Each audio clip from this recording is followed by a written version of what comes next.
Muy buenas tardes, amigos y afiliados del Inter-American Institute for Democracy. Mi nombre es Beatriz Rangel y soy miembro de la directiva del Inter-American Institute for Democracy, encargada de las relaciones internacionales. Para mí es muy grato darles la más cordial bienvenida al foro Elecciones en Colombia 2022. El Inter-American Institute for Democracy es una entidad privada sin fines de lucro, cuyo objetivo es la promoción y difusión de los valores de la libertad, la democracia, los derechos humanos y la institucionalidad en las Américas. Está constituido por académicos, políticos, profesionales, trabajadores, empresarios, hombres y mujeres de distintas nacionalidades. Es un centro de pensamiento sin connotaciones partidistas que para el logro de sus objetivos realiza investigaciones académicas, seminarios, coloquios y eventos en un contexto de pluralismo y de tolerancia.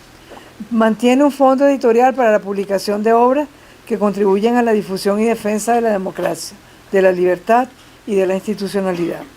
Los saludamos desde nuestra sede, nuestro presidente Tomás Regalado, nuestro director ejecutivo Carlos Sánchez Berzaín, el ex vicepresidente de Colombia, el doctor Francisco Santos, Rodrigo Arboleda, miembro de la directiva del Inter-American Institute for Democracy, Ricardo Israel, miembro también de la directiva, y don Jaime Flores, distinguido periodista. Cubriremos el siguiente programa. Palabras de introducción a cargo de Tomás Regalado. Exposiciones de 7 minutos a cargo de Rodrigo Arboleda, Jaime Flores, Ricardo Israel y Vanessa Vallejo. Seguidamente habrá la exposición principal de 10 minutos a cargo del doctor Francisco Santos. El foro llegará a su fin con las conclusiones de nuestro director ejecutivo, Carlos Sánchez Berzaín. Colombia es la llave que une el Pacífico con el Atlántico en Sudamérica. Su compleja fisiografía ha permitido la convivencia por siglos de 3 ricas culturas, la terrateniente, la tropical y la selvática. Su proceso de formación política fue bastante complejo al coincidir el desarrollo de la identidad con una breve fusión con Venezuela. Durante la mejor parte del siglo pasado fue azotado por la violencia política y a partir de los años 70 logró estabilizar su democracia. A partir de ese momento su economía empieza a crecer, proceso que se detiene a principios de este siglo. En los años 80 fue azotada por la violencia originada en el crimen organizado. Hoy su democracia se encuentra en una disyuntiva: seguir el camino de Argentina o profundizar su democracia liberal. Estas elecciones son el escenario donde se va a desarrollar ese dilema. Veamos qué opinan nuestros analistas al respecto. Para iniciar este diálogo le pido a nuestro presidente que tome el podio. Tomás Regalado es uno de los íconos del periodismo norteamericano. Como corresponsal de guerra de las cadenas nacionales o como corresponsal en la Casa Blanca, descolló por sus análisis y sus interesantes despachos.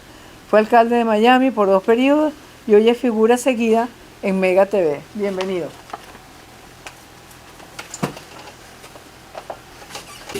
Muy buenas tardes y buenas tardes noches a todos los que están conectados.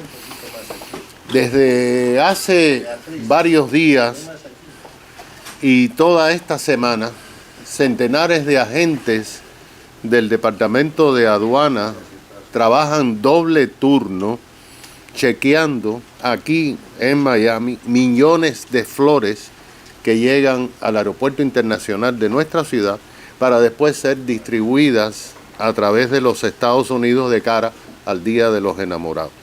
La razón es que por Miami entra el 91% de todas las flores que se venden en los Estados Unidos de América y la mayoría llegan de Colombia. Las estadísticas del Departamento del Trabajo dicen que más de 10.000 personas residentes de aquí trabajan en el tema de las flores que llegan de Colombia. Gracias a Colombia tenemos un alto nivel de empleo en este sector.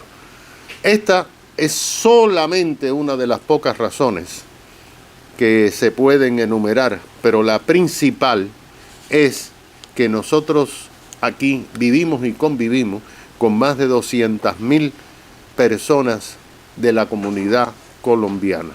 Son parte de nuestro arco iris de nacionalidades. Muchos de estos colombianos escaparon a la violencia, como señalaba Beatrice, y se han asentado aquí en Miami. Por eso hoy nos honramos presentando este foro Elecciones Colombia 2022. Realmente no sabemos lo que dirán los expositores, pero sí sabemos que todos están muy calificados para hablarle a los miles que se van a conectar y que van a reproducir este foro. Por suerte, los colombianos aquí en el sur de la Florida podrán votar allá y aquí. En Cuba, desde hace 62 años, los cubanos no pueden ni votar ni allá ni aquí. Y sin embargo, hay políticos que quieren que sus países sean el espejo de Cuba. Esperamos que el pueblo colombiano en algún momento no tenga que decir lo que dijeron los cubanos hace 6 décadas, que era imposible que el comunismo llegara a Cuba porque estaba a 90 millas de los Estados Unidos, o lo que dijeron los venezolanos hace bastante, que decían aquí no pasa lo que pasó en Cuba. Esperemos que nunca los colombianos tengan que vivir con las flores racionadas. Muchas gracias y bienvenidos a este importante foro.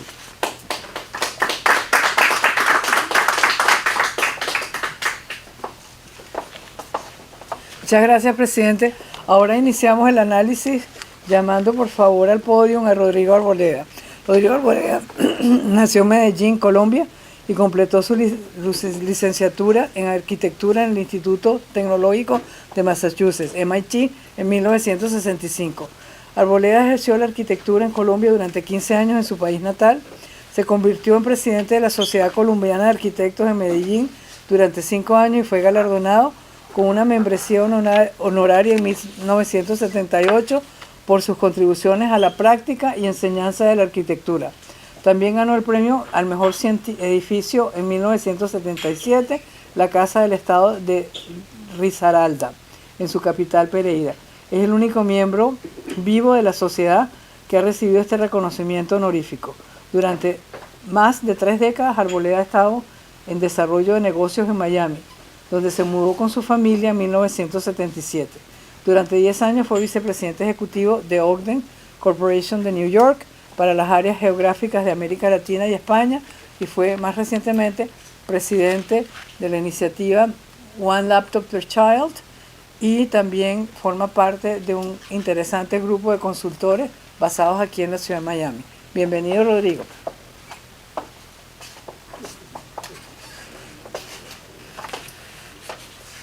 Muchas gracias, Beatriz, y bienvenido, señor embajador, a esta su casa de Miami. Esperamos tenerlo muchas veces por acá. Gracias, presidente, y gracias, Carlos Sánchez, y gracias, Beatriz. Me han pedido que hable del tema de las elecciones en Colombia desde el punto de vista del sector privado. Lo que he hecho es recoger unas especies de inquietudes de muchos miembros del sector privado de los cuales tengo contacto, y aquí recojo lo que he encontrado por parte de muchos de ellos. Lo primero que me comentan es una polarización muy marcada de Petro versus muchos otros. Esta atomización de opositores fue lo que le dio el triunfo a candidatos de Perú y Chile. Al llegar dispersos, el peso porcentual de estos populistas subió por dicho motivo hasta lograr llevarlos al poder. Otra pregunta que me hacen es, ¿se podrá mantener la seguridad jurídica del país si gana un Petro? Esta es una de las grandes preocupaciones para el sector privado. La otra es la posible fuga de capitales. Esto en realidad también me lo dicen personas aquí en Estados Unidos. Ver lo que pasó en Perú y está pasando en Chile. Obviamente que Miami es el gran beneficiado, la banca de Miami está llenándose de dinero en efectivo, pero los grandes perdedores son nuestros países. Un poquito de historia y de actualidad del sector privado en Colombia. El sector privado colombiano ha sido un puntal importante de la democracia en Colombia. En Antioquia, cuya capital es Medellín, ha sido un sector privado con alta conciencia social. No es limitado a Medellín, obviamente, pero por algún motivo ha sido el más visible de todos. Se percibe una aparente estrategia de romper en pedazos ese baluarte antioqueño como preámbulo de lo que pueda pasar en el país. Una rara serie de eventos alimentan dichos temores. Un alcalde petrista, desbaratando las estructuras institucionales creadas alrededor de una entretela unificada entre los sectores público, privados, academias, ONG, que han sido envidia del país y de la región. Arremete contra ellas este alcalde y contra el empresariado, calificándolos de mafiosos. Lo repite tanto a diario que, a pesar de que es una mentira, comienza a penetrar en la conciencia colectiva. Una OPA o hostile takeover, como se le conoce aquí en el mundo empresarial norteamericano, o arremetida de control hostil, contra empresas claves de Antioquia, las del llamado GEGA, o Grupo Empresarial Antioqueño, por parte de un conocido empresario, pero con dinero de un fondo soberano árabe, amenaza desbaratar esta armonía entre empresa, universidad y Estado, que han sido el baluarte de Medellín. ¿Son estas teorías de la conspiración o realidades latentes? Muchos se preguntan, muchos interrogantes. El sector privado colombiano resistió exitosamente en el pasado todo tipo de embates. ¿Qué le ha pasado ahora? ¿No se ve en el espejo de Chile? Hay un peligro inminente, el que en las elecciones de marzo para Senado y Congreso logren obtener un número de curules lo suficientemente grande como para que dominen el poder legislativo. Si a eso le sumamos el que lo hagan en el Ejecutivo, eligiendo presidente, no tendremos otro Chile ni Perú, tendremos otro Venezuela muy rápidamente. Hay un peligro derivado del anterior, el que el país caiga en lo que se llamaría un reinado de las turbas, como la tiranía del gentío, el populacho enardecido, como reporta un conocido comentarista en la prensa, conocido como la oclocracia, tema inventado hace 200 años antes de Cristo por un comentarista en Roma, pero de mucha trascendencia en este momento. Recordémonos la famosa frase de Chávez: exprópiese. Esa es la oclocracia. Pero en estos últimos tiempos el sector privado ha sido más reactivo y no proactivo. Es una preocupación que hay entre muchos de los empresarios. No ha tomado la iniciativa por prudencia o por un falso sentido de no quererse meter en política porque eso no es para nosotros. Ese es el gran desafío que se tiene. ¿Y qué posibles soluciones encuentran? A mediano y largo plazo, yo les tengo que confesar que yo vengo del sector de la tecnología. Para mí, la educación y la tecnología, o el uso de la tecnología en la educación, son, en mi manera de ver, las soluciones, pero estas son de mediano y largo plazo, no alcanzan para este momento. Hay una, sin embargo, una posible solución más a la mano, y es la del uso masivo del blockchain, empujadas por el ciudadano y simultáneamente por el empresariado.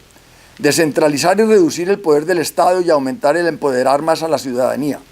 Es el gran pacto por la innovación que se firmó en Medellín hace unos años y que le sirvió para salir adelante de la época horrible de las muertes violentas de los años 90 y 80. Posiblemente le pueda quedar bien el tiempo si el país cambia, si podemos emplear esta estrategia. Por lo pronto, el empresariado debe dejar de un lado los próximos meses sus empresas, me dicen muchos, y volcarse de lleno a apoyar con su tiempo, su intelecto y su dinero, y en este caso dinero en grande, el proceso político que se vino encima. No se puede pensar en comenzar a construir una estación de bomberos cuando el incendio se está llevando ya a media ciudad. Hay que salir a apagar el incendio con baldes de agua, mangueras o con lo que sea. Otra imagen que se viene a la cabeza es la de una enfermedad grave o un conato de huelga general en una empresa. ¿Qué hacen los familiares ante una enfermedad de este tipo o a los empresarios ante una posible huelga? Pues dejan todo a un lado y se dedican a resolver el problema al costo que sea. ¿Están los empresarios en las plazas públicas acompañando a los políticos?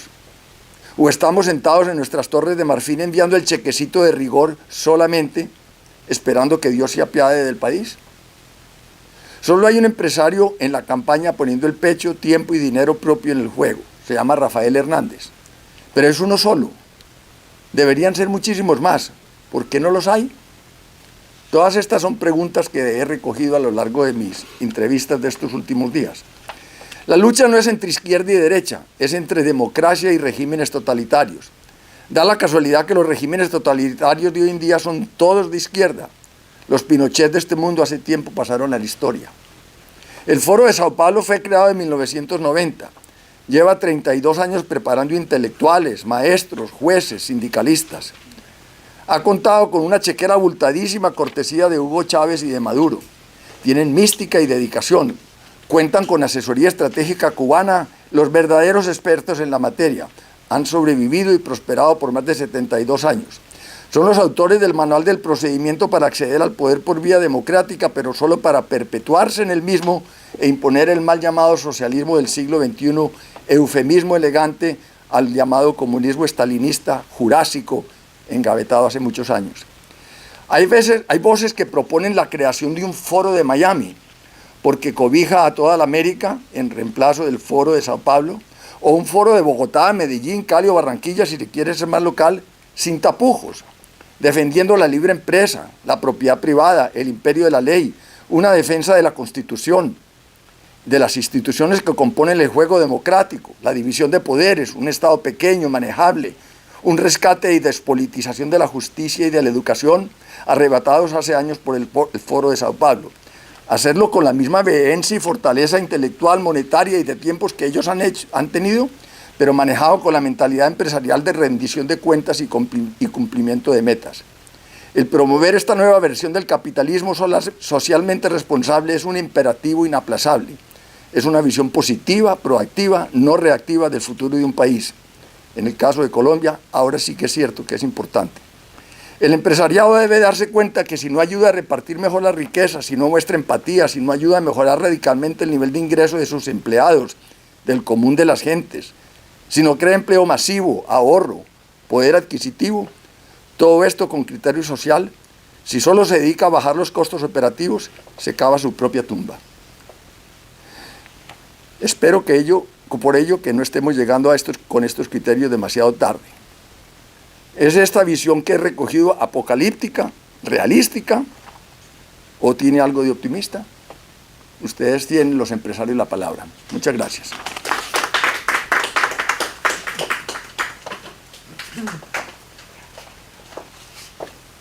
Muchas gracias por su intervención, a Rodrigo. Ahora vamos a invitar a Jaime Flores. Jaime fue editor de la revista Sobre Ruedas y director y conductor de los noticieros radiales para WQBA, Radio Caracol y 1260 y Actualidad 1020, las 3 estaciones de radio en español más respetadas del sur de la Florida. Ha dedicado más de 4 décadas a los medios de comunicación impresos y electrónicos y se ha desempeñado en toda una variedad de cargos, tanto en Colombia como en su país de origen, su país de origen, como en los Estados Unidos. Su trabajo le ha granjado varios premios, entre ellos el Premio Nacional de Periodismo Simón Bolívar, el galardón más respetado que se otorga a los comunicadores de su país. Fue por muchos años apoyo fundamental del sistema noticioso de Radio Cadena Nacional RCN, tanto en la radio como en la televisión. A lo largo de varias décadas recorrió el mundo entero cubriendo noticias de interés.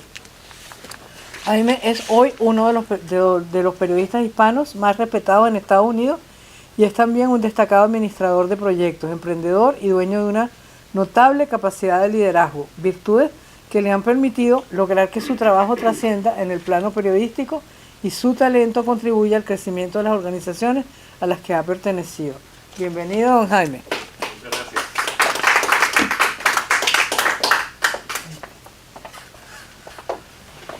Muchas gracias, doña Beatriz. Yo quisiera aprovechar estos minutos para tener una conversación entre amigos, exponer algunos puntos de vista y sobre todo hacer algunos pronósticos un poco arriesgados, algunos de ellos.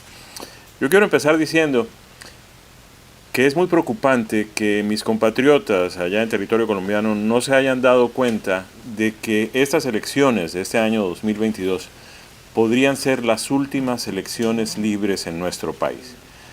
Hemos visto en varias naciones, incluyendo obviamente nuestra nación vecina Venezuela, cuya realidad vivimos a diario en Colombia, cómo la democracia y la alternabilidad en el poder y el derecho a escoger nuestros propios líderes, que es algo muy saludable, que está establecido en la mayoría de las constituciones de los países del mundo, pues simplemente ha venido desapareciendo. Desapareció en Venezuela, desapareció en Cuba, desapareció en Nicaragua en la medida en que Daniel Ortega utiliza su poder, su fuerza para simplemente encarcelar a cualquiera que pueda ser su contrincante en cualquiera de las elecciones.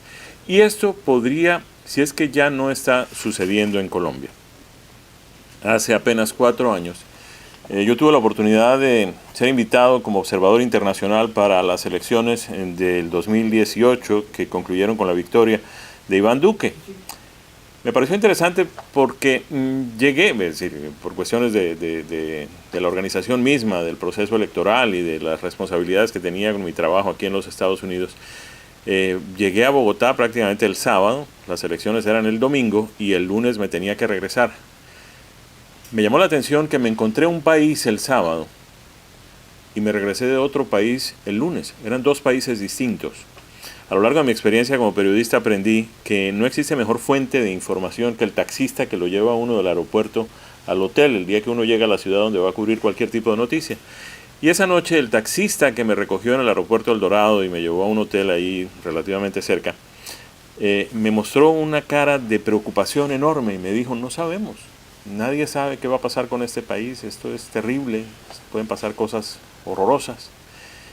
Y resulta que cuando se produce la victoria de Iván Duque, contundente además, el lunes, el otro taxista que me llevó de regreso al aeropuerto tenía un semblante completamente distinto y una posición completamente distinta. Regresó el optimismo al país.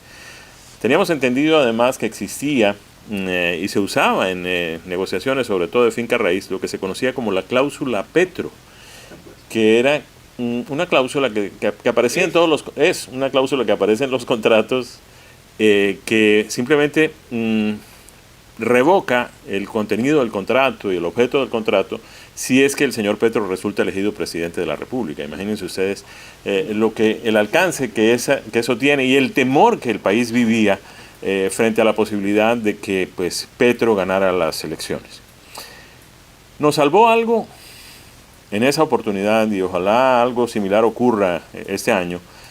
Nos salvó de que ganara Petro el hecho de que la gente vivió en carne propia por primera vez el flagelo del socialismo en las calles y en las carreteras de las ciudades y de las regiones colombianas, con la presencia de millones, cientos de miles de venezolanos que llegaron caminando. Uno los veía caminando en Bogotá, con el frío que hace en Bogotá, especialmente de noche, en mangas de camisa, familias enteras pidiendo limosna.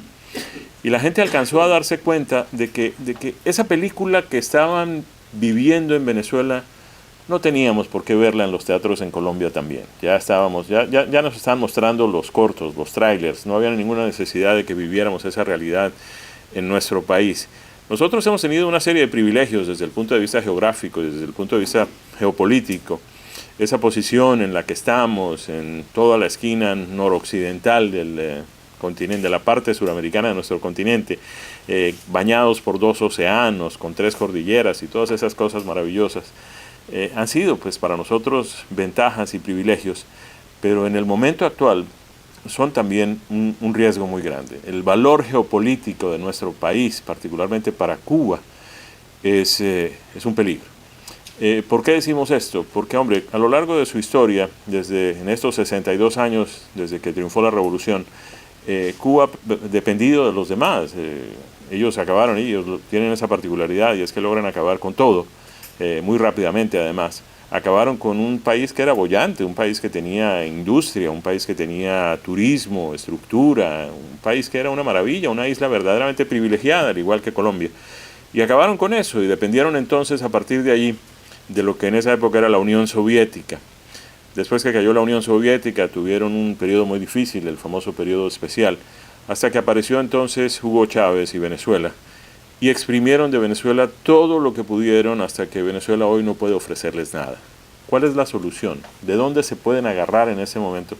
Que no sea Colombia, que está ahí además, que tiene lo más importante que Cuba necesita en este momento, que es energía, fuentes de energía, carbón, petróleo, alimentos, todo lo que Colombia puede ofrecer, todo lo que Colombia exporta, todo lo que Colombia es y vale, estaría a servicio de Cuba en caso de que tengamos un gobierno, ellos se llaman progresistas, socialistas, de izquierda, en fin, como ustedes prefieran llamarlos, pero si un personaje como Gustavo Petro llega a la presidencia de Colombia, pondrá al país a servicio de la revolución cubana. Esto además, otra vez desde el punto de vista geopolítico, es un riesgo muy grande para la estabilidad regional, pero sobre todo para la estabilidad continental. Es decir, Colombia tiene una posición privilegiada otra vez en el control de lo que sería un acceso al Canal de Panamá, que en caso de que la izquierda, que ya cuenta con Cuba, con Nicaragua, con Venezuela, si Colombia cae, el acceso al Canal de Panamá puede quedar restringido de una manera dramática y casi que inmediata. Colombia es entonces la joya de la corona. Lamentablemente, a pesar de todas estas situaciones, es penoso que tengamos en el país a un grupo de personajes en la actividad política que no logran ponerse de acuerdo para enfrentar un riesgo y un peligro tan inminente, tan grave y tan trascendental como es el de Gustavo Petro y su organización de izquierda, su Colombia Humana, que quiere llevarlo al poder. Caramba, hace unas semanas, un par de meses tal vez, aquí en Miami, tuvimos una reunión de 5 candidatos que pertenecen al mismo grupo político, que tienen el mismo líder, que ven los problemas del país de la misma forma, que coinciden, entre otras cosas, en las soluciones, están de acuerdo prácticamente en todo. Y uno se preguntaba, ¿qué necesidad tenemos de seguirnos desgastando en medio de todos estos procesos? ¿Por qué no se ponen de acuerdo de una manera adulta, de una manera civilizada, y encontramos una salida a esto? Tenemos una situación grave en la medida en que el otro candidato, el candidato de la izquierda, ya es candidato, ya está con su campaña funcionando, ya lleva meses trabajando en eso, ya se está pronunciando en todo lo humano y lo divino, ya está siendo recibido por personalidades importantes en el resto del mundo, incluyendo al Papa Francisco, y nosotros todavía, los que queremos salvar al país, todavía no nos hemos puesto de acuerdo en cuanto a quién puede ser el candidato que nos sirva para eso. Al mismo tiempo, lo que estamos viendo por parte de los medios de comunicación es un interés, no sabemos de dónde sale, prácticamente descarado de destruir cualquier candidato o cualquier posibilidad de candidato que pueda de alguna manera enfrentar a Gustavo Petro. Hay un candidato, por ejemplo, que representa la costa colombiana, que es el señor Alejandro Char, que fue en un par de oportunidades alcalde de Barranquilla y fue escogido como el mejor alcalde del país, y ahí voy, doctor Arboleda, a disentir un poco de usted. Tal vez, además de Enríquez, podemos contar con Char como empresario dentro de la lista de candidatos.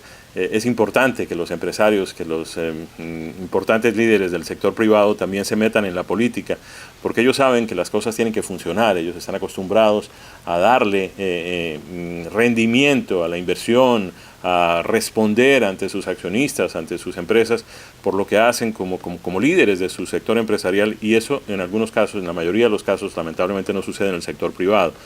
De manera que pues ese señor Char, que además tiene una particularidad, para ganar las elecciones Gustavo Petro necesitaría del voto de la costa atlántica colombiana, donde además de que hay un caudal de votos muy importante, tenemos un problema de muchos años atrás, que es el tema de la compra de votos, de la compraventa de votos, que no hemos podido controlar a lo largo de varias décadas.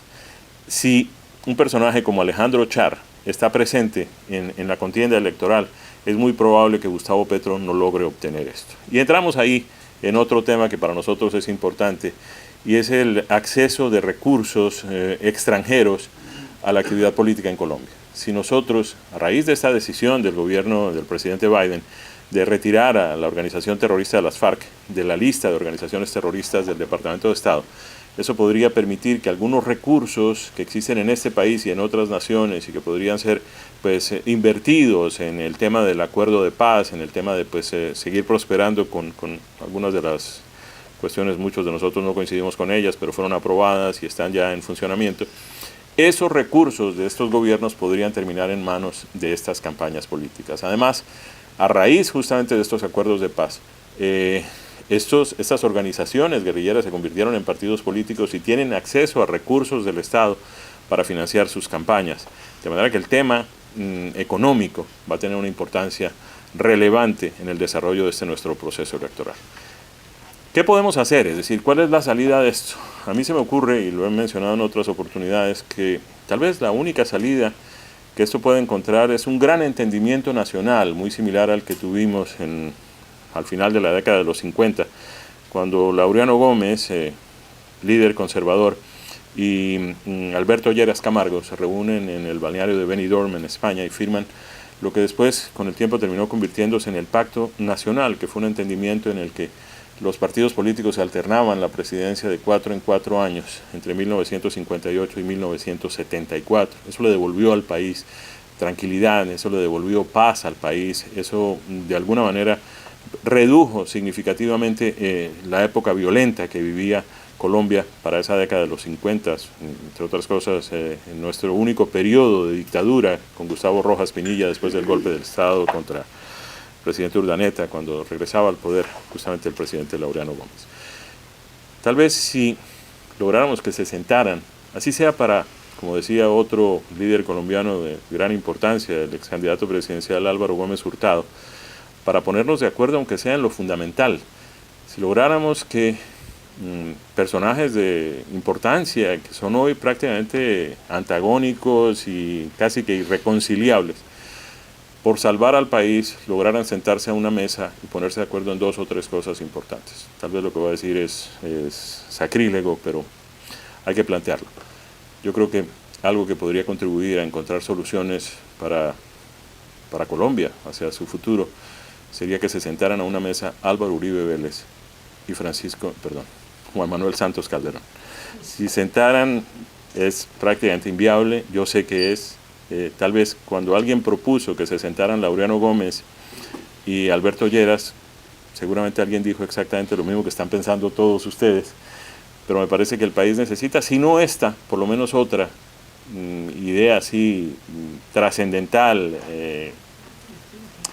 En fin, quería plantear eso, quería aprovechar esta oportunidad y eso era básicamente lo que quería compartir con ustedes. Muchísimas gracias por la oportunidad.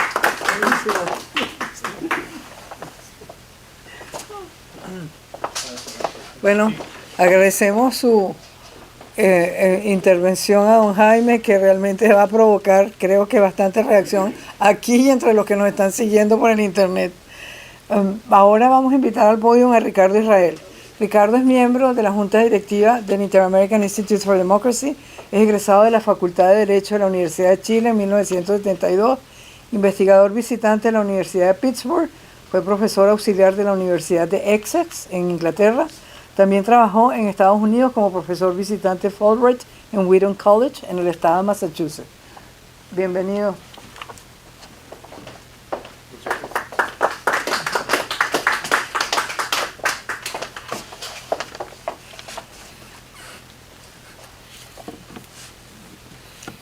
Muchas gracias. Agradezco la invitación y lo primero que voy a decir, algo que se va a relacionar con lo que voy a decir al final. Durante los muchos años que hice clases de política y de historia latinoamericana, siempre era llamativo en la respuesta de los alumnos a las pruebas la admiración que sentían por Colombia, y muy merecida.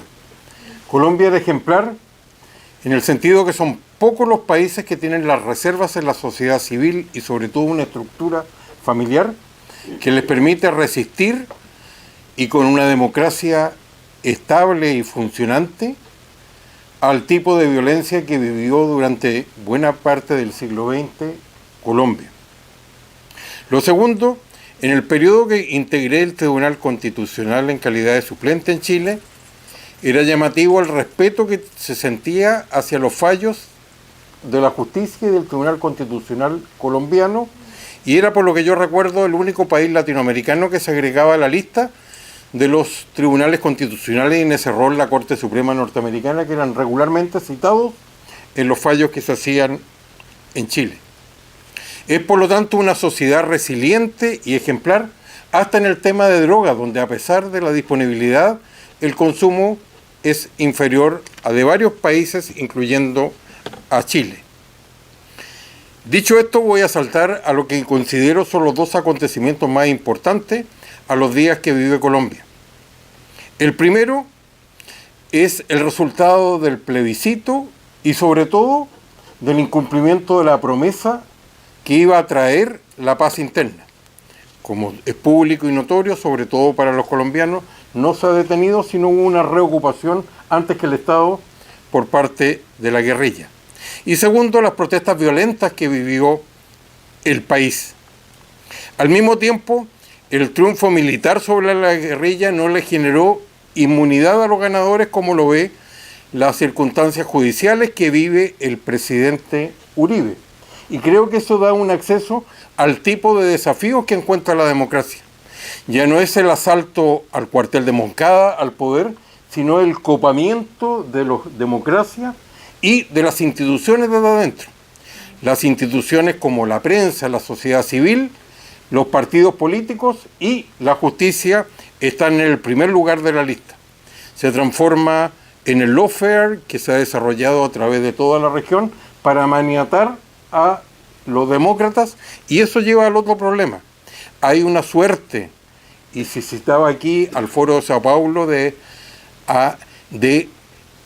temor por parte de las fuerzas demócratas de enfrentar claramente los desafíos y los temores, porque la alternativa para la región y para Colombia en particular ya no es izquierda contra derecha, no son alternativas políticas.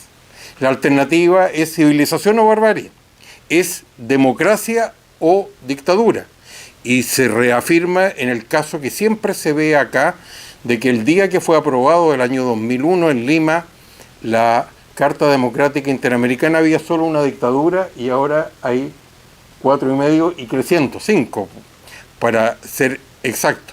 También países que eran ejemplares están hoy día en la incertidumbre, como son varios de lo que ocurre.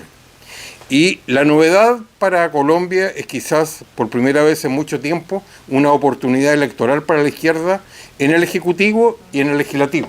La pregunta, ¿estarán acertadas las encuestas o no? Fallaron para el plebiscito de salida, y la pregunta es si estará vigente hoy día. En Chile por lo menos tuvieron, después de muchos errores, acertadas en la predicción de la primera y la segunda vuelta, con el resultado que dejó afuera de carrera a las fuerzas de centro izquierda y centro derecha que habían estado los últimos 30 años.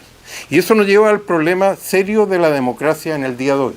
Colombia, al igual que Chile, tiene el problema del voto voluntario, que la gente tiene que ser convencida para ir a votar, y uno se encuentra con una situación que ha producido sorpresas electorales en la región, donde la emoción ha desplazado a la razón. El asalto no es a los cuarteles Moncada, como decía, sino al socavamiento, y por lo tanto hay una nueva estructura y un nuevo votante. La emoción predomina por sobre la razón. Por sobre los hechos predomina un relato organizado, prefabricado, pero que penetra profundamente en el votante de la sociedad. Ha aumentado al complejo de los demócratas. Aquí se mencionaba el problema con el sector privado, y también con fuerzas ejemplarmente democráticas que se dividen y también no están en disposición de enfrentar a el desafío de la democracia como si se enfrentó al estalinismo o al nazismo en su oportunidad. Es el problema del siglo XXI. La pregunta: ¿hay una oportunidad para el castrochavismo? Indudablemente Cuba y Venezuela lo deben querer. Curiosamente, la región tiene un mecanismo que no se utiliza, lo cual no significa que no sea importante, porque probablemente no hay otra región en el mundo que disponga de un instrumento de la categoría de la Carta Democrática Interamericana, que es derecho internacional y derecho interno para la mayoría de los países. Y la otra pregunta que uno debe hacerse para estar en el tiempo: si el resultado será indiferente a Estados Unidos. Uno constata que los países en general en Latinoamérica no han enfrentado este nuevo desafío, y existe una estructura en la región claramente entendible para enfrentar el desafío inesperado, y que hoy día no se ve pronto, de un golpe militar, y se mencionaba el caso de Pinochet, pero no existe el mismo automatismo para enfrentar al nuevo tipo de desafíos que vive la democracia, ni en la cabeza de los demócratas, ni en los medios de comunicación, y tampoco uno no ve la disposición que tuvo Estados Unidos. Y ahí, esta vez, la culpa no es toda de Estados Unidos, porque la región pidió una y otra vez que los problemas de Latinoamérica los resolvieran internamente, y los países latinoamericanos han sido incapaces de llenar este vacío. Venezuela cayó cuando era el aliado más importante y la joya de la corona en la relación con Estados Unidos, y hoy día que lograron conjuntamente un triunfo militar sobre la más antigua guerrilla de la región, uno no ve la misma disposición y la pregunta si esto va a ser indiferente para Estados Unidos. Y mi respuesta es que mi gran confianza, y de ahí mi punto de partida, es en cuán vital, cuán resiliente, cuán importante es la sociedad civil. Si han fallado los partidos políticos, si ha fallado parte del sector empresarial, si la prensa vibrante no entiende la diferencia entre vivir o no en democracia, creo que el gran activo que tiene Colombia, cualquiera sea el resultado electoral, es la fortaleza de esta sociedad civil, de la familia colombiana, de la diversidad regional que tiene Colombia, que es un activo para enfrentar este nuevo desafío a lo que era y sigue siendo una muy importante democracia de respeto a los derechos humanos en América Latina. Muchas gracias.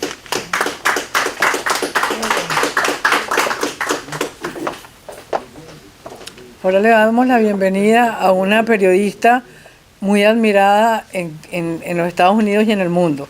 Se trata de Vanessa Vallejo, que es el coeditor en jefe de El American. Vanessa es economista, podcaster, desarrolla análisis políticos y económicos sobre todos los países de América Latina. Su opinión es respetada por muchísimos medios. Si listara el número de periódicos que los publican, estaríamos aquí varias horas porque casi todos los principales diarios de América Latina publican sus análisis. Está en un exilio colombiano en los Estados Unidos. Bienvenida, Vanessa. Muchas gracias, aquí ya estoy. Muchas gracias, Beatriz, muchas gracias a todos, un saludo a todos en la mesa, muchas gracias al Inter-American Institute for Democracy por la invitación y por hacer estos eventos que son tan importantes para la libertad de toda la región, y un saludo, por supuesto, a todos los que nos ven. En este momento, Colombia es uno de los pocos países de la región que no está sufriendo el comunismo, que no está sufriendo el socialismo. Recordemos que está Cuba, Venezuela, Argentina, Chile, Perú, Bolivia, México, Nicaragua. Es decir, es muy poco lo que queda, y Colombia ha sido históricamente ese país que lucha contra el comunismo. Recordemos que cuando la región se llenó de ese rojo del socialismo del siglo XXI, Colombia estaba votando por el expresidente Álvaro Uribe Vélez. ¿Y por qué mientras que toda la región caía en esos ilusionistas que venden cuentos tan bonitos, pero que en realidad lo único que traen es miseria? Porque mientras toda la región votaba por esta gente del socialismo del siglo XXI, en Colombia lo que pasaba era que estábamos votando a un Álvaro Uribe Vélez que su propuesta principal era el combate frontal contra las FARC, contra los terroristas. Bueno, porque Colombia tiene una historia muy particular, muy dolorosa, pero que ha forjado un carácter bastante fuerte en su gente y bastante importante, una acumulación de enseñanzas muy importante. Nosotros en realidad conocemos la brutalidad de los comunistas, nosotros conocemos muy bien la brutalidad de los socialistas. A nosotros no se nos olvida las pescas milagrosas, esos retenes que hacían los señores de las FARC, muchos de esos en Semana Santa, para coger a los feligreses y matarlos, extorsionarlos, secuestrarlos ahí mismo. A nosotros no se nos olvidan los campos de concentración de las FARC, no se nos olvidan los niños reclutados, no se nos olvidan los niños violados. Esas imágenes no se pueden borrar de la cabeza de un colombiano que vivió esa época. Yo era muy chiquita, pero a mí no se me olvida lo poco que me acuerdo. Y ese haber vivido esa brutalidad de los comunistas, esa brutalidad de los socialistas, pues nos hizo un país muy particular, que mientras, repito, cuando toda la región se llenaba del rojo del socialismo del siglo XXI, nosotros estábamos votando al revés. Ahora bien, en la historia de Colombia ocurrió un hecho que es uno de los hechos más lamentables que pueda tener nuestro país y que nos arrepentiremos para siempre de lo que ocurrió ahí, o por lo menos se deberían arrepentir los políticos que permitieron que eso pasara. Y fue el Acuerdo de La Habana, que obviamente nada que saliera de La Habana iba a terminar bien, nada que salga de unos señores que llevan décadas teniendo su población en la esclavitud, pues va a salir bien. Y el Acuerdo de La Habana tuvo unas consecuencias negativas, unas muy evidentes, como por ejemplo tener a 10 congresistas de las FARC, 10 señores que lo único que hicieron en toda su vida fue matar y aterrorizar y cometer delitos que hoy en Colombia hablan de economía, de inflación, de políticas para niños, unos señores violadores hablando de cuál debería ser la política para los niños en Colombia. Pero hay otras consecuencias y hay una fundamental que de pronto no es tan clara para la gente y es ese cambio de estrategia, ese pasar de la lucha armada, que no es que la hayan dejado, porque las disidencias de las FARC son lo mismo y ahí siguen, pero sí una nueva estrategia, un nuevo camino que tiene que ver con un camino cultural, con decirle a la gente, miren, nosotros cometimos errores, tomamos malas decisiones, pero nosotros no somos tan malos, mírenos acá sentados en el Congreso, no hacemos nada. ¿Y por qué no mira, por ejemplo, los militares? Entonces en Colombia ahora los militares son los malos y se los tiró al agua y no se les echó ningún salvavidas. Y no se les reconoció a esa gente que en su momento puso en peligro su vida para salvar el país. Y no solo no se les reconoció, sino que ahora son los malos. Y el presidente Uribe, que combatió a las FARC, entonces el presidente resulta que también tenía culpa. Y algunos han logrado igualar estos dos bandos y decir, es que estos son malos y estos también son malos y son iguales. Y otros dicen, bueno, tal vez no son iguales, pero sí que tiene culpa el presidente Uribe y sí que tienen culpa los militares. Entonces, ya el Centro Democrático no, mejor de pronto no las FARC, porque claro, nosotros recordamos lo que son las FARC, pero de pronto algo que esté por ahí en la mitad o de pronto darle la oportunidad a un Petro. Ese ha sido el gran logro, digamos, no tan directo del Acuerdo de La Habana. Y entonces, cuando tenemos eso, cuando tenemos gente que ahora cree que los militares son los malos, gente que se cree esa historia que han reescrito, es un problema muy importante y es una situación muy difícil y muy peligrosa para Colombia. Ahora bien, yo quiero simplemente hacer un llamado a los colombianos. Yo podría hablar de todos los países en los que el socialismo y el comunismo ha hecho cosas terribles, porque la desembocadura lógica del socialismo es la miseria, es la pobreza. Sin embargo, es que Colombia no tiene que ir a otras partes. Colombia tiene un montón de venezolanos que están en nuestro país muriéndose de hambre, escarbando en las basuras por lo que ha hecho el socialismo. Pero repito, Colombia ya conoció la brutalidad de los socialistas y ya conoció la brutalidad de los comunistas. Entonces es el momento de recordar todo lo que vivimos, es el momento de recordar los campos de concentración, es el momento de recordar los reclutamientos a niños que en realidad nunca entregaron, ¿dónde están esos niños que las FARC reclutó? Es el momento de recordar todo eso y es el momento de preguntarse, que los colombianos se pregunten si de verdad van a votar por un personaje que apoya a la guerrilla. ¿De verdad quieren los colombianos tener a alias Aureliano, el señor Petro, en la presidencia de Colombia? ¿De verdad quieren arriesgarse a ese tipo de cosas? Claro que no es perfecto el otro lado, pero la solución no es echarse la soga al cuello. Y los ejemplos están y simplemente hay que recordar lo que ha pasado. Ahora, para finalizar, es cierto lo que decían de que los políticos colombianos tienen un problema muy grande y que ni siquiera se ponen de acuerdo dentro del mismo partido. Y no solo eso, no es que no se pongan de acuerdo, es que hay una guerra interna horrible dentro del mismo partido. Pero la verdad es que yo sí apelo a la superioridad de los colombianos. Siempre los colombianos, el pueblo colombiano ha estado por encima de sus políticos. Entonces yo, más que un mensaje a los políticos para que se unan, que creo que eso suena muy bonito, pero no creo que vaya a pasar, el mensaje creo que es a los colombianos, a que pongan su granito de arena, a que entiendan que esto es de vida o muerte, porque los colombianos que están los venezolanos que están en las calles de Colombia tienen su vida arruinada, y el socialismo arruina la vida físicamente, pero también moralmente.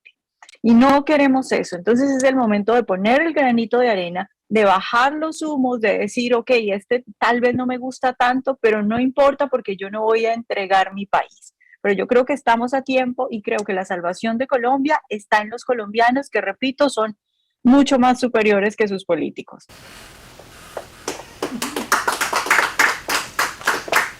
Muchas gracias, Vanessa. Brillante como siempre. Ahora vamos a pedirle a nuestro orador principal, que es don Francisco Santos Calderón, que ocupe el podio. Fue vicepresidente de Colombia durante los mandatos de Álvaro Uribe Vélez. Santos es graduado de la Universidad de Kansas, de la Universidad de Texas en Austin. Fue Newman Fellow en Harvard. Pero la mayor parte de su vida ha sido periodista. También ha sido víctima de la violencia, puesto que fue secuestrado por las hordas de Pablo Escobar. Y cuando fue liberado, y a partir de ese momento siempre ha militado y ha ayudado a crear organizaciones que defiendan a las víctimas de la violencia y del crimen organizado. Bienvenido, don Francisco.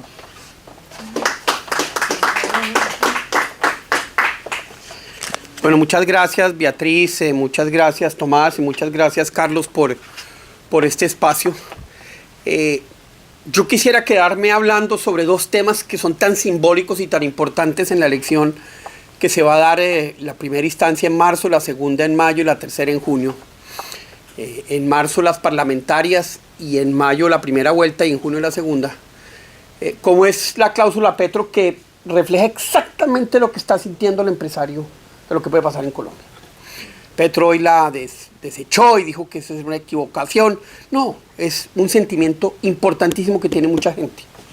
Otra cosa que pasó hoy en Venezuela, donde le entregaron todos los bienes del Nacional de Caracas a Diosdado Cabello después de una demanda, para que la prensa colombiana entendiera lo que es y lo que está en juego. Porque no lo ha entendido, porque esta no es una elección igual a las otras. No, me voy a ir a Ucrania. Porque creo que lo que está pasando en el mundo y el contexto internacional que hoy hay en estas elecciones es totalmente distinto y puede cambiar el resultado. Porque la América Latina de hoy es una América Latina distinta, inclusive a la de hace 4, 8 o 12 años.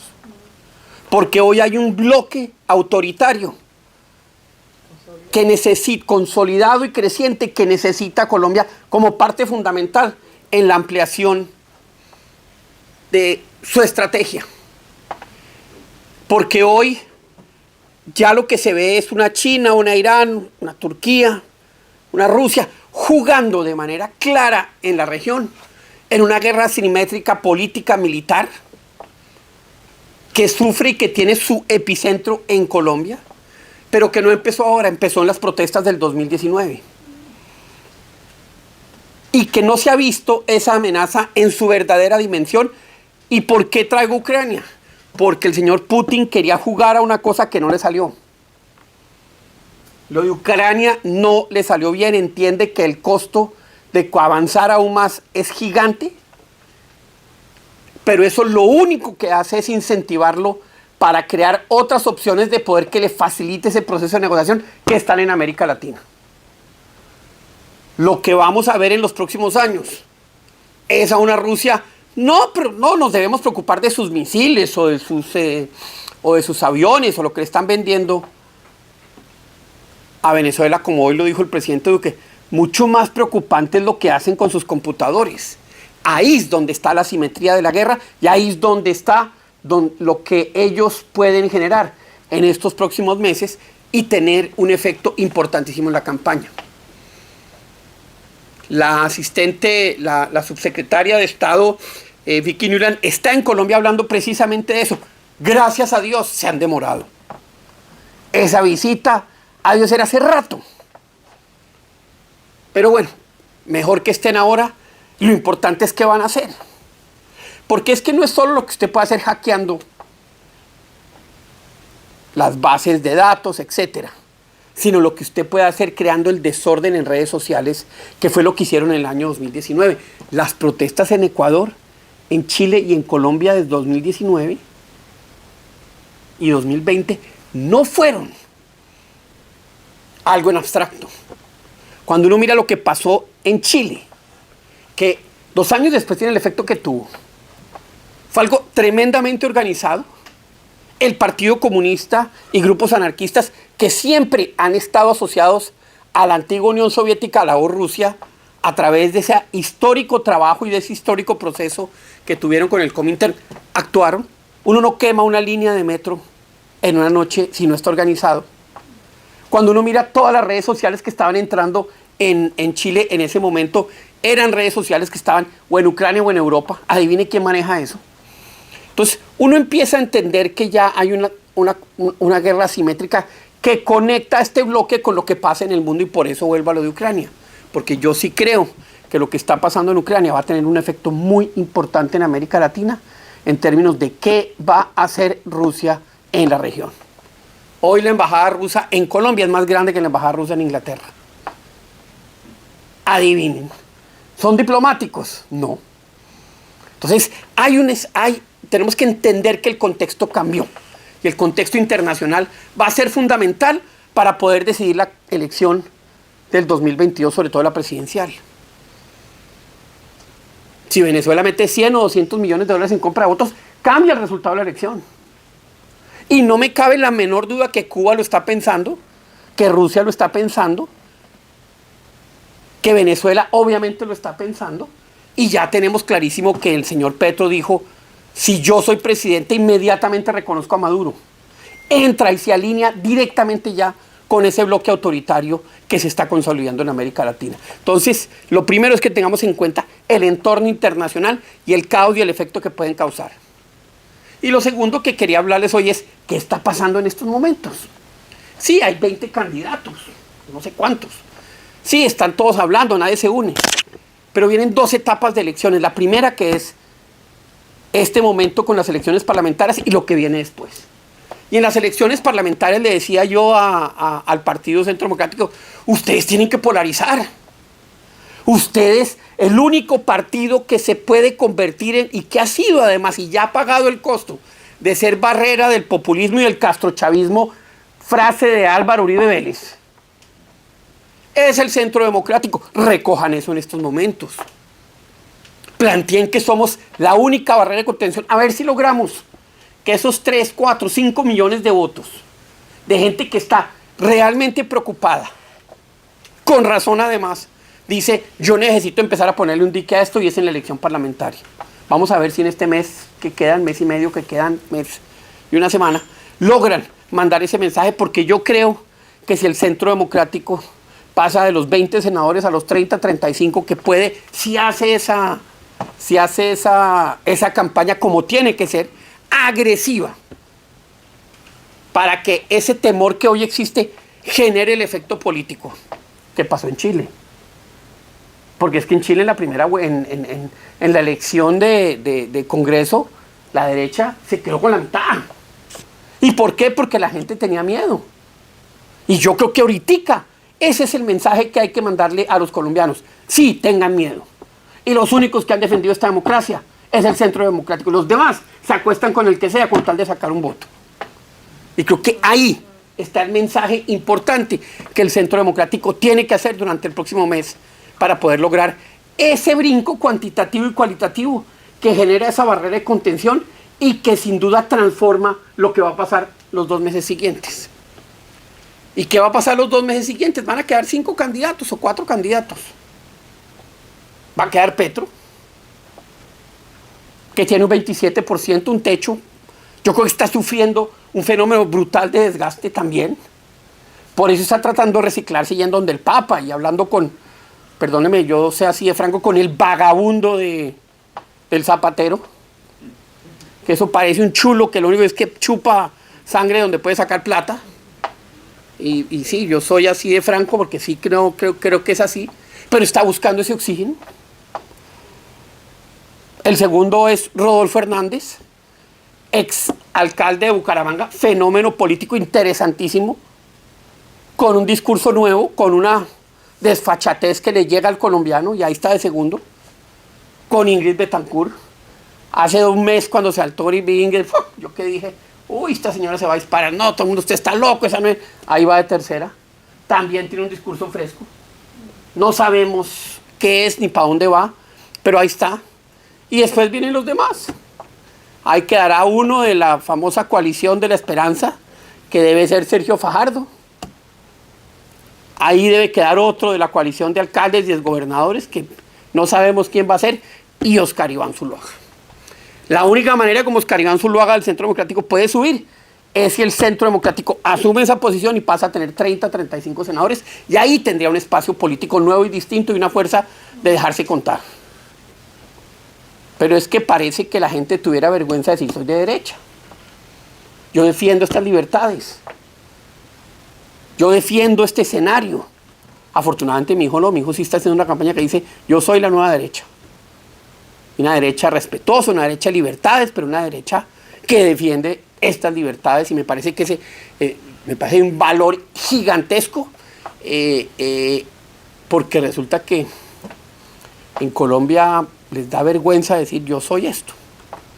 Y creo que ahorita más que nunca eso se va a necesitar. ¿Qué puede pasar? Al final, y yo creo que a la primera vuelta van a llegar 3 candidatos o 4 candidatos máximo, y en la segunda vuelta, como lo dije yo en una entrevista, es todos contra Petro. Eso es lo que va a pasar. Por esa entrevista me llegaron no sé cuántas amenazas, pero yo ya estoy curado de amenazas. Porque allá la gente, que uno diga lo que piensa, pues ya genera esa reacción. Y yo finalmente estoy de cierta manera de acuerdo con lo que han dicho varios de los expositores acá. El colombiano es mucho más serio y mucho más pausado en ese momento y a esa hora de votar. Pero, no nos digamos mentiras, la narrativa la estamos perdiendo. Aquí la narrativa de que la democracia colombiana es una M, no la está ganando, y no es cierto. Es la segunda democracia más antigua del continente, la más seria, la más respetuosa. Hombre, en la mitad de la guerra de Pablo Escobar, en los años 90, a Colombia, en vez de que hubiera un golpe militar, lo que pasó en Chile, en Argentina, en todos los otros países cuando vino esa violencia, hizo una constituyente. Vamos a cambiar la constitución para dar más derechos. Eso habla de un país serio. Eso habla de un país fuerte. No, nuestra democracia es una gran democracia. Pero es una democracia que tiene pues sus dificultades, y si vemos la dificultad que tuvo la democracia colombiana, americana, y que tiene hoy en día, pues uno dice nadie está curado de lo que pueda pasar. Ya Petro demostró que puede expropiar y que puede acabar contratos, como lo hizo con el contrato de la basura, y que puede pasarse por la faja eso que es la seguridad jurídica, y esa es la gran preocupación que hay. La narrativa de que somos el país más desigual tampoco es cierta, pero se la tragan entera. Entonces hay una narrativa, y creo que es importante, y pase lo que pase en Colombia, esa es la tarea que tenemos que hacer todos aquí en América Latina para contrarrestar la narrativa del Foro de Sao Paulo, que ahora tiene, digamos, ¿cómo diría? Lo que lava su imagen, que es el Grupo de Puebla.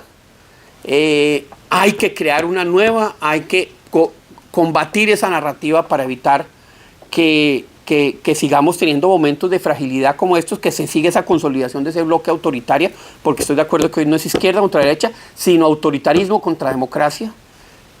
Y desafortunadamente esa narrativa lo que está favoreciendo es que el autoritarismo tenga un espacio político que debería serle absolutamente negado en América Latina. Sigo confiando en que el colombiano al final va a ser sensato, pero sí creo que estamos perdiendo la batalla en la narrativa, y si no logramos darle la vuelta a eso, más temprano que tarde vamos a ver que muchos de los países donde jamás pensamos pueda llegar un autoritarismo de izquierda puede llegar. Muchas gracias.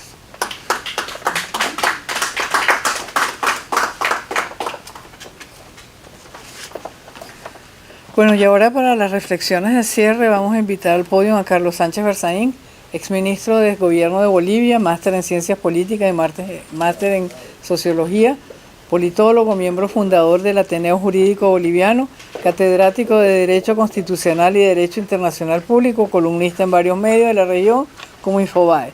Es autor de varios libros, el más reciente presentado en este instituto se titula La lucha continua, derrocar al Castro chavismo. Gracias, Beatriz.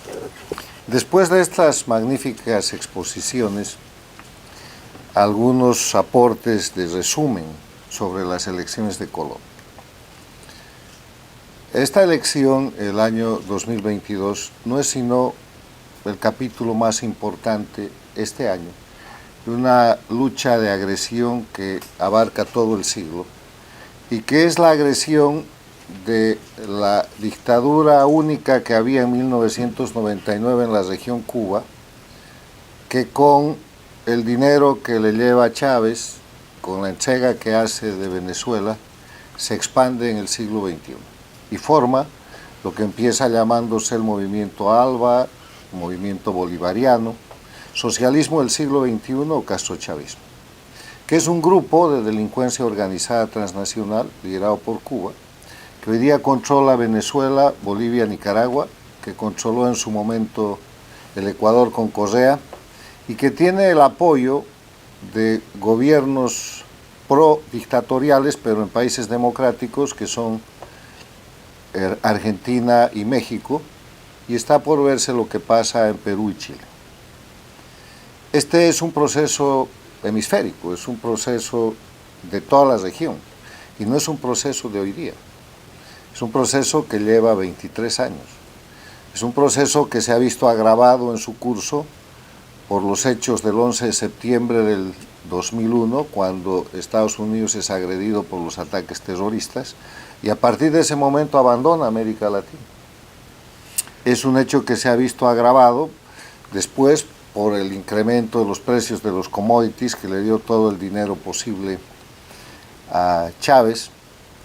Y es un hecho sumamente agravado porque desde el poder político y con el control de la personería de los estados, protegen el crimen organizado y operan narcotráfico, terrorismo, trata de esclavos, penetración de toda clase de crímenes, que tiene un agravante en este año.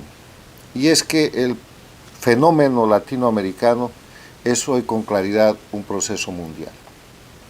El mundo es un mundo capitalista, el mundo es un mundo globalizado y es un mundo con revolución tecnológica. No estamos discutiendo nada de eso, que es el qué. Lo que estamos discutiendo es el cómo. Y hay dos maneras de gestionar ese mundo. La que tiene como fundamento el respeto a la libertad, a los derechos humanos, que se llama democracia, y la que tiene como propósito la concentración de poder a costa de la libertad y los derechos humanos, que se llama dictadura o cualquier otra forma de autoritarismo. Y este grupo está marcado a nivel mundial con la China, con Rusia, con Corea del Norte, con Irán, con todo ese grupo de países que ahora han mostrado abiertamente su proximidad al grupo de delincuencia organizada de América Latina, que abarca toda la región, liderado por Cuba y compuesto por Venezuela, Bolivia y Nicaragua, de la cual ha salido el Ecuador. O sea, este proceso que marca el eje de confrontación entre la libertad y la democracia versus el autoritarismo y la dictadura, hoy día es un proceso mundial confesado por la propia Rusia en la crisis de Ucrania. Y en ese momento se plantea la elección de Colombia, que tiene todas las características de riqueza, organización, valor político, historia, tradición, que aquí se han descrito. Y que por lo tanto se denomina la joya de la corona y que presenta una especie de mal entendimiento de esta realidad. Porque los colombianos, que tienen todas esas maravillosas características que aquí se han descrito, no están hoy día en su liderazgo político a la altura del desafío, porque ven como peligro a un candidato que candidatea por enésima vez, el representante del castrochavismo, neologismo utilizado por primera vez en Colombia para denominar ese proceso de unión de Castro y Chávez para tomar el poder político y romper la democracia colombiana, cuya primera derrota la sufrió Colombia con los tratados de paz de La Habana.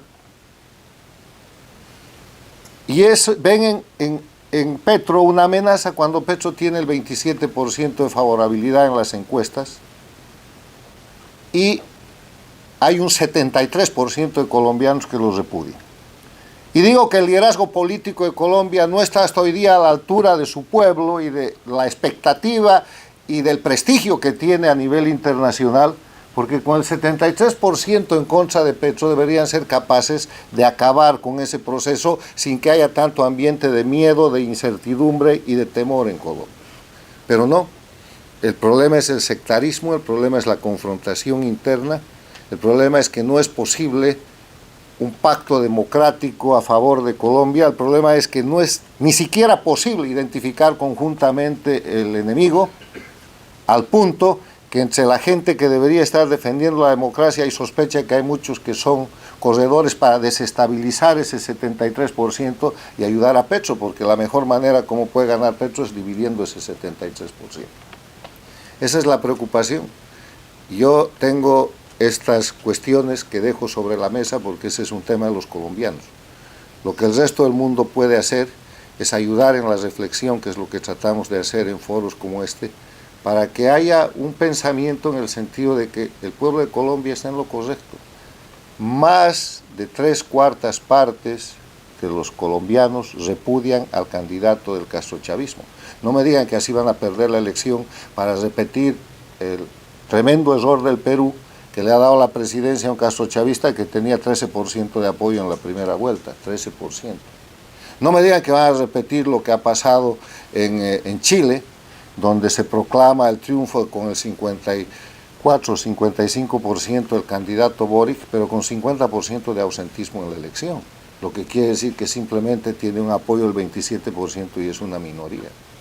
Yo creo que Colombia está por encima de eso, pero es el momento de liderazgos claros que piensen en todas estas amenazas que estamos viendo y que las piensen por interés propio, porque ya no podemos repetir que los colombianos y los líderes colombianos no han visto lo que pasa con Venezuela, lo que pasa con Cuba, lo que pasa con Bolivia, lo que pasa con Nicaragua, países en quiebra, con crisis humanitarias, países con presos políticos, con exiliados políticos, con la justicia al servicio del crimen organizado, todos narcoestados y todos absolutamente incorporados a una dinámica al servicio del crimen organizado transnacional.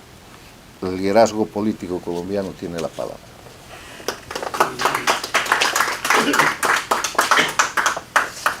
Bueno, agradeciéndole al doctor Sánchez Berzaín, nos despedimos de ustedes, invitándolos a que nos sigan en nuestra página web y que vuelvan a ver este foro tan interesante donde se lanzaron ideas fascinantes para apoyar el proceso de mantenimiento y expansión de la democracia en Colombia. Buenas noches. Bueno.